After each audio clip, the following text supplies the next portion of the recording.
in protest against, shall we say, police violence or violence in general against mostly black Americans. We don't talk about this. This is culture. I'll talk about finance. I'll talk about politics. I'll talk about Wall Street. But I'm not going to talk about a black player kneeling during the national anthem. It's way too thorny. Not Trump. Trump was very outspoken. In my little country, the Netherlands, he would have gone way too far as a political candidate, but not in my new country because people love that shit. I'm sorry to speak like that, but people love that shit. He sold a new approach, a new system. He sold a no system. He doesn't play by the rules. He doesn't even know the rules. He doesn't even care about the rules. That's what he sold. And he was a seller par excellence. Nobody sold it like him.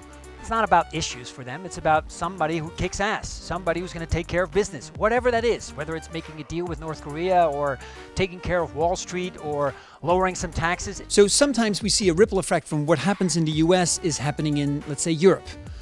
Yesterday, my little country, the Netherlands, country by the sea, elected to its second biggest party out of nowhere, a populist, a clear populist. He's no Trump, Trump is no him, but there are similarities.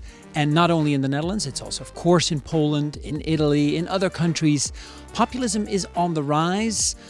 There is a profound hunger for some sort of let's make up the bill and let's settle it right now. These people are out. The elite is out. Wall Street is out. The rich are out. The system is out. And we, the people, are in. There's another thing that is very bad about whatever happens with the current political climate in the United States, and that is that we no longer take the press serious. And that is, of course, partly due to the press itself and partly due to the attacks on the press, the fake news, etc. And that's something that's going to be hard to repair. He feeds us, so to speak. He feeds the journalists every day. He feeds us so we don't eat him, because it's a sort of a shark versus shark. It's a shark tank where everybody either eats or gets eaten. Don't believe anybody who doesn't live in America that they know America. If you don't live in America for, I think, 2 or 3 months, you don't really know what's going on anymore. I don't really know what's going on. I've only been gone for like a week, and I've missed already so much.